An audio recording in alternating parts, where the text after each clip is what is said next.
Imagine कीजिए एक exam paper में 180 सवाल हैं और उनमें से पूरे 135 सवाल एक लीक हुए पेपर से बिल्कुल हूबहू मैच कर जाते हैं। बिल्कुल बिना एक कॉमा या फुल स्टॉप बदले।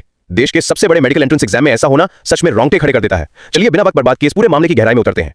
आज के इस विश्लेषण में हम बात कर रहे हैं anatomy of a scam, the 2026 NEET paper leak की, एक ऐसा कॉम्प्लेक्स नेक्सस जिसने 22 लाख से ज्यादा स्टूडेंट्स का फ्यूचर पूरी तरह दांव पर लगा दिया। सही कहा।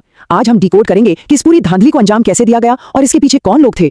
तो शुरुआत करते हैं हमारे पहले चैप्टर से, द मिडनाइट व्हाट्सएप मैसेज।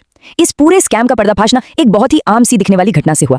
ये बात है 2 मई 2026 की रात की। एक व्हाट्सएप मैसेज आता है। केरला के एक स्टूडेंट ने राजस्थान के सीकर में पीजी हॉस्टल चलाने वाले अपने पिता को एक फाइल भेजी। इसमें करीब 300 सवाल थे। और फिर 3 मई की सुबह उस पिता ने ये सवाल अपने हॉस्टल के स्टूडेंट्स में बांट दिए। जब एग्जाम खत्म हुआ और एक कोचिंग टीचर ने उन सवालों को असली पेपर से मिलाया तो नतीजे शॉकिंग थे। शॉकिंग कहना भी शायद कम होगा। बायोलॉजी के 90 में से पूरे 90 और केमिस्ट्री के 45 में से 45 सवाल मैच कर रहे थे, मतलब 100% एक्यूरेसी।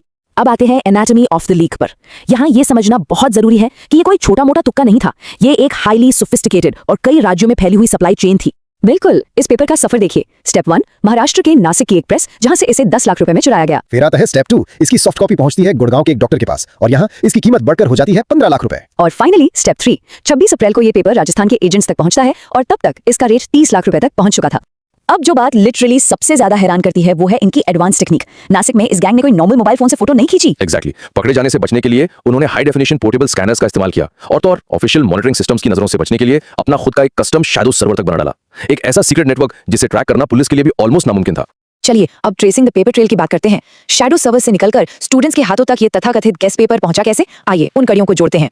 नासिक के सोर्स शुभम खैरनार ने 10 लाख में ये पेपर गुड़गांव के डॉक्टर को पास किया। इसके बाद एंट्री होती है राजस्थान के डिस्ट्रीब्यूटर्स की, मांगीलाल और दिनेश बेवाल।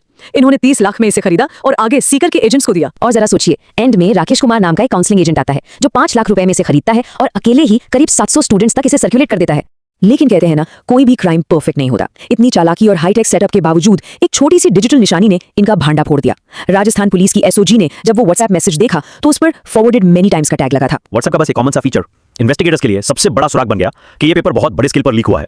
अब जांच में कुछ दिलचस्प फैक्ट्स भी सामने आए हैं। पेपर लीक के आरोपी दिनेश बेवाल की कई तस्वीरें राजनेताओं और राजस्थान के शिक्षा मंत्री के साथ पब्लिक डोमेन में मौजूद हैं। इसके साथ ही इन्वेस्टिगेशन में यह भी सामने आया है कि पिछले ही साल दिनेश के परिवार के 4 बच्चों ने एक साथ नीट का एग्जाम क्लियर किया था। जांच एजेंसियां अब इन सारे पब्लिक फैक्ट्स को जोड़कर देख रही हैं। चलिए अब बात करते हैं डिनायल्स एंड सिस्टेमिक फेलियर्स की। जब इतने बड़े स्तर पर सबूत सामने हो तो अथॉरिटीज का रिएक्शन क्या होना चाहिए, लेकिन जो देखने को मिला वो काफी निराशाजनक था। देखिए कैसे ब्लेम गेम चल रहा था। एक तरफ राजस्थान इन्वेस्टिगेटर्स कह रहे हैं कि नासिक ही इस लीक का एपिसेंटर है और ठीक उसी वक्त नासिक पुलिस कह रही है कि अफवाहें बेबुनियाद हैं, पेपर वहां प्रिंट ही नहीं हुआ। अलग अलग राज्यों की पुलिस आपस में उलझी रही और लाखों स्टूडेंट्स बस जवाब का इंतजार करते रहे। और इन सब के बीच एनटीए के डायरेक्टर जनरल अभिषेक सिंह का ये बयान आता है। उनका कहना था कि मार्केट में कोई पेपर नहीं आया, बस एक पीडीएफ थी जिसमें बहुत सारे मिलते जुलते सवाल थे और वो इसे पूरा पेपर लीक नहीं मानेंगे। अब लॉजिकली सोचिए, अगर 180 में से 135 सवाल एक पीडीएफ में हूबहू मिल जाते हैं तो क्या उसे लीक नहीं माना जाएगा? क्या 100% सवाल लीक होने पर ही उसे लीक कहा जाएगा? ये तर्क अपने आप में एक बहुत बड़ी तार्किक खामी है। और सबसे हैरानी की बात, ये सब पहली बार नहीं हुआ है। अगर हम थोड़ा पीछे जाकर 24 की नीट एग्जाम्स को देखें तब भी ऐसे ही विवाद हुए थे, पेपर सर्कुलेट हुए थे, सहसा टॉपर्स सामने आए थे। बिल्कुल, लेकिन तब कोई ठोस स्ट्रक्चरल रिफॉर्म नहीं किया गया। नतीजा, अप्रैल 2026 में माफियाओं ने फिर से पेपर हासिल कर लिया और फाइनली 12 मई 2026 को एग्जाम कैंसिल करना पड़ा। चलिए अब बात करते हैं द टोल ऑन स्टूडेंट्स की। आंकड़े और बयानबाजी अपनी जगह हैं, लेकिन इस पूरे प्रोसेस में असली कीमत किसने चुकाई? उन मासूम स्टूडेंट्स ने जो सिस्टम पर भरोसा करते हैं। 22 लाख, ये कोई मामूली नंबर नहीं है। ये 22 लाख परिवार हैं। ये वो स्टूडेंट्स हैं जिन्होंने अपनी रातों की नींद कुर्बान की, सालों का मेंटल स्ट्रेस झेला और इस सिंडिकेट के चंद रुपयों के लालच ने रातों रात उनकी मेहनत पर पानी फेर दिया। ऐसे मुश्किल वक्त में एक बात हमेशा याद रखनी चाहिए, कामयाबी के पीछे मत भागो, काबिलियत के पीछे भागो। एक कैंसिल हुआ एग्जाम या किसी सिस्टम की नाकामी किसी की भी असली काबिलियत या उसका फ्यूचर डिसाइड नहीं कर सकती। 100% की बात। और इसीलिए हमारा अगला पॉइंट है, always have a plan B. जब सिस्टम इस तरह से फेल हो जाए तो खुद को एक बैकअप के साथ तैयार रखना ही समझदारी है। आज के मॉडर्न दौर में कई बेहतरीन ऑप्शंस मौजूद हैं। 100 करियर्स गाइड के डेटा को ही देखें तो data science, UI UX design, sustainability, content creation, sports analytics और क्लाइमेट रिसर्च जैसे अमेजिंग फील्ड्स हैं। बिल्कुल, इन सेक्टर्स में शानदार ग्रोथ है और ये काफी दिलचस्प भी है। अगर एक रास्ते पर बात नहीं बनती तो पैशन के हिसाब से इनमें से किसी को भी एक बेहतरीन प्लान बी बनाया जा सकता है।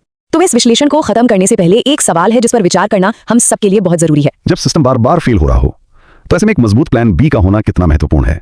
नए रास्ते खोजना और अपनी काबिलियत पर भरोसा रखना ही आगे बढ़ने का सही तरीका है।